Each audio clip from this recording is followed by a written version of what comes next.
Hi there. This is a setup video for the Barlus underwater IP camera for the English market.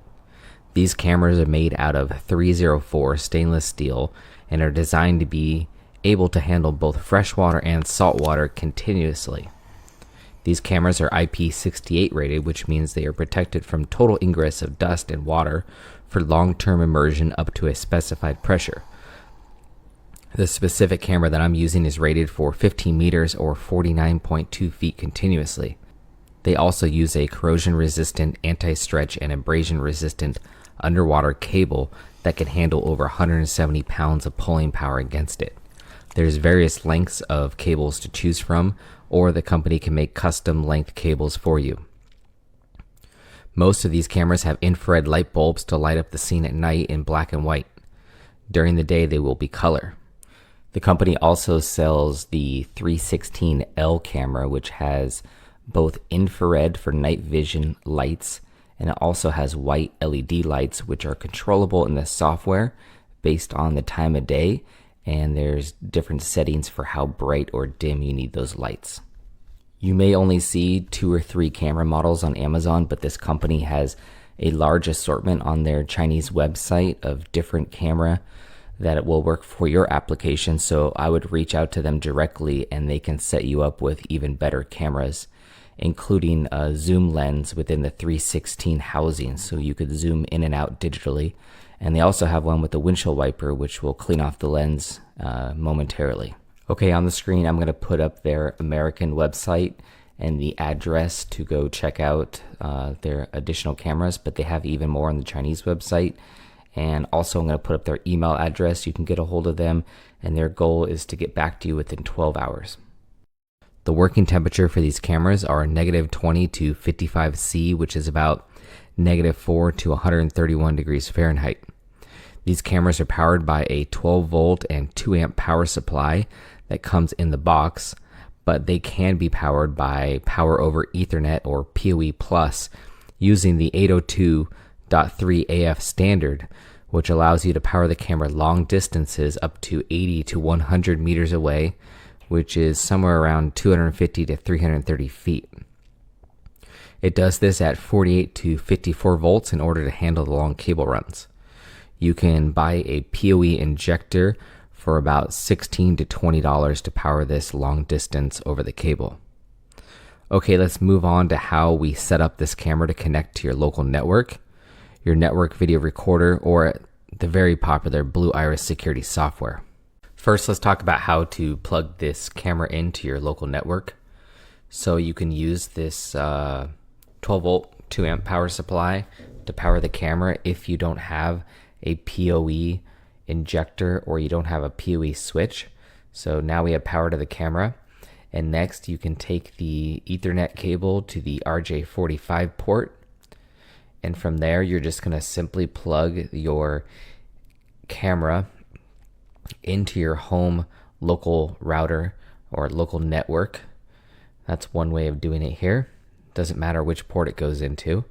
And your computer is probably already connected to that Wi-Fi router, so you won't need the yellow cable in most instances. And I'm sure your power is already on your router at this point, but this is just showing the power up of the router. And this yellow cable, as long as you have Wi-Fi to your laptop or desktop, you don't really need this, but this is just a simple way to show you that your computer is speaking to that Wi-Fi switch or router. Now I'm going to show you my preferred way of powering and connecting the Barlus underwater camera. I'm going to use this $17 POE plus injector, and this will allow me to have a long cable run. So I'll just plug my POE injector into the household outlet, and you have 2 ports on here. One port will go to the camera and one port will go to your local network. The cable from the camera to this box can be very long, between 80 to 100 meters, which is around 230 to 330 feet. So this yellow cable here, we're going to use that to connect to our home network. And the gray cable here is now supplying electricity and data to the camera.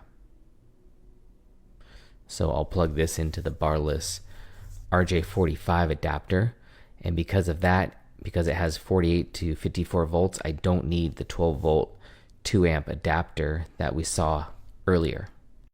This setup is ideal to me because that gray cable there could perceivably be very, very long, 80 to 100 meters to get it back to the house, and you won't have to have a power supply nearby like this 12 volt 120 on the other side. So you can actually get rid of this as long as you have a POE injector or a POE switch back inside your house. Okay, one more option for connecting the Barlus camera to make it wireless is to buy one of these nano routers. They're about $20 to $30, and they do take electricity, but it allows you to turn in this whole area to be wireless, so that this little box is going to go speak to your wireless router, and you won't need any cables entering the house. Now, Wi-Fi is not the best for security camera use and not always stable, so this is not the ideal setup, but this is just an alternate option. It's a bit more complex, so skip this section if it doesn't make sense to you.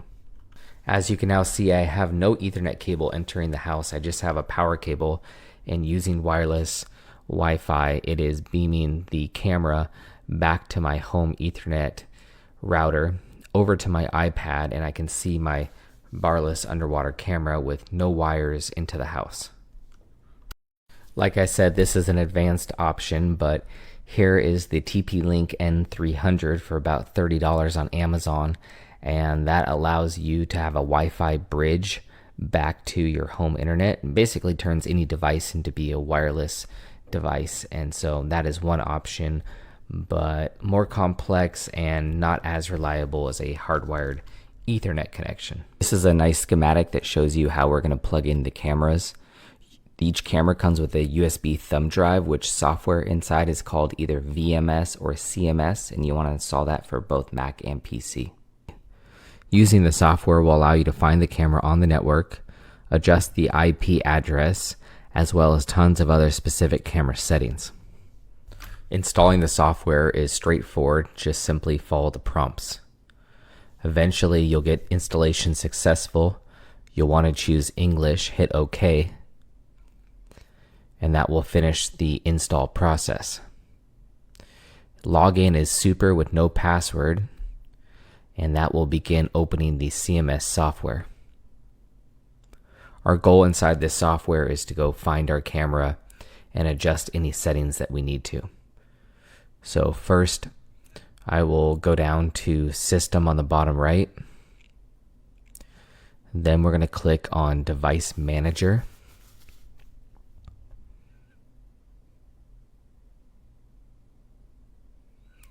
And click on Zone List. Then we're going to click on Add Area. Name it whatever you want.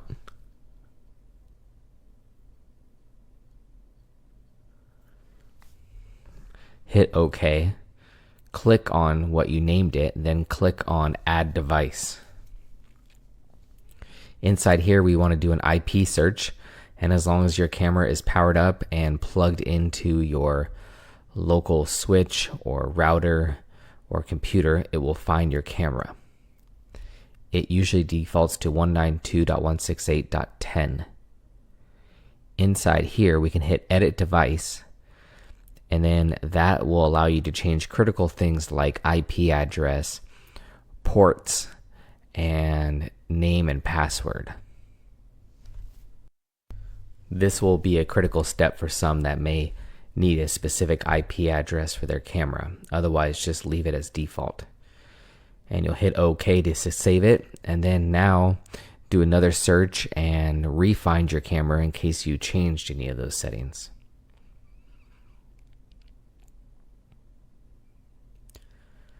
Okay, now that your camera's back up, click on it, and we want to add device. That will put the IP camera on the top left of the CMS software shortly. You'll hit OK.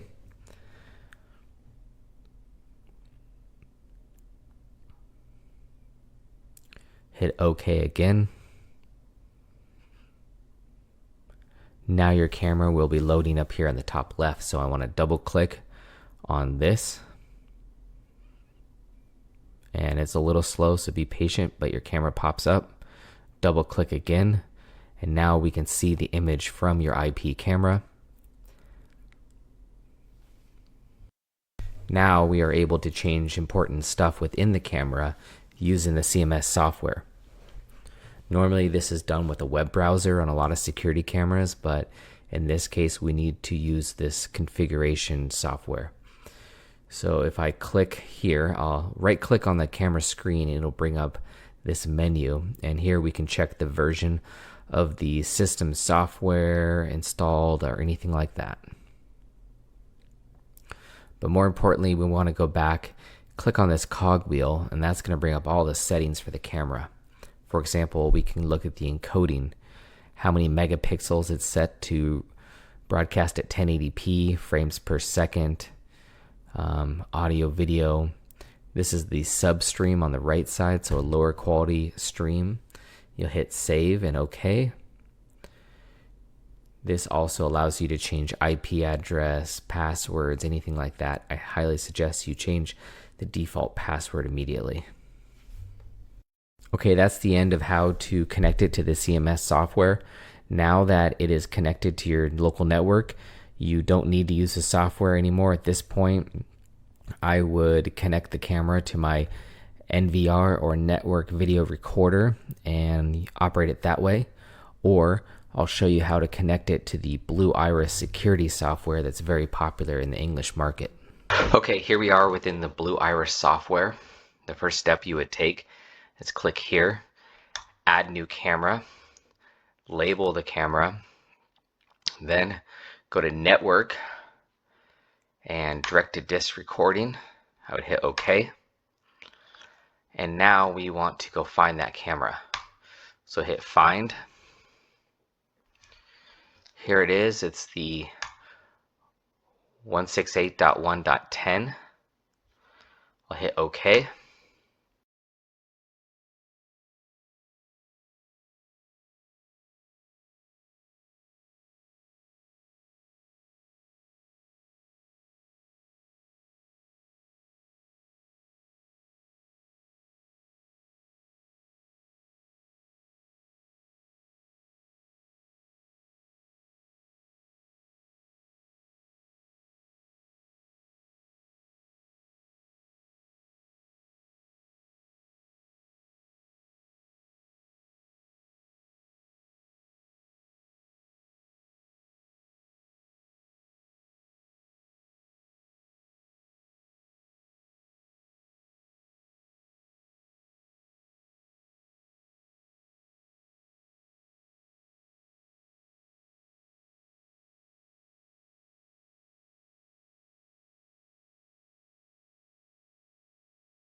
Ja, nu.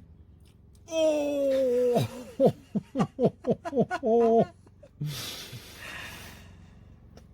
Oh, wat gemeen.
Okay, just got this underwater camera, Barlus. I'm gonna do an unboxing. I can't really do a test because it's for the pool. So, and the pool's closed because it's cold outside. Package nice. Yeah, package really nice. You don't usually see this quality of foam stuff. You've got a manual and just going over how to use it and everything. Looks pretty simple. Well, I don't know, maybe not simple, but plenty of instructions, and I'm sure there's a way to go online if you have any problems. Let's see. The plug for plugging into the wall. Some, I guess, mounting equipment. Let's see if I can pull this out with one hand. It looks kind of difficult to... Oh, there's your user manual right there. That's pretty cool. It's USB drive. So, I haven't seen that before, a user manual on the USB drive. I'm sure they probably have products out there with them, but that's pretty convenient. Because I'll be honest, with this, there's a lot of stuff in here that's really tiny, and with, when you start getting older, you can use something like that and zoom in. But it's pretty simple as far as the box goes. Okay, that's all. Nice packaging. It's not going to break. It's basically just a couple pieces. You've got your camera with your lights. It looks pretty sturdy. Very sturdy, actually. You got, I guess, to mount your camera, because I think these are kind of for more koi ponds than pools, but I was going to try to set it in the pool. I'll probably have to figure out something, some way to mount it on something, a little more, maybe like a block of wood or something to pop it down. And then you've got, I'm not sure how many feet this is. I'm not sure I really want to disconnect it right this second. But basically you pop this under the water, and then you unroll your cord, and then you plug in right here to the wall to give it some power. And I'm guessing it powers I'm guessing those lights. They look like lights. So, you can see underwater. It's probably 25 or 50 feet of cord. I didn't look when I ordered it. And then you plug your LAN or, whatever, however you're going to hook it up. I'm guessing that's mostly LAN. I don't know if it's got... Yeah, it doesn't appear to have any sticky stuff on the back. So if you're going to mount this piece right here on something, you'll have to get some double-sided tape to pop here. That would have been nice. Maybe a little double-sided tape here. I can't do this with one hand, so I can't really... I'd have to go get a knife or something to undo. But it looks like it's probably... Let me look at the manual and see if it says anywhere in here. If I had to guess, it's at least 25 feet. Just based on the tight roll. It may be bigger. But that's going to give you enough room for most applications. I don't know if it's going to be enough for what I was trying to use it for, but...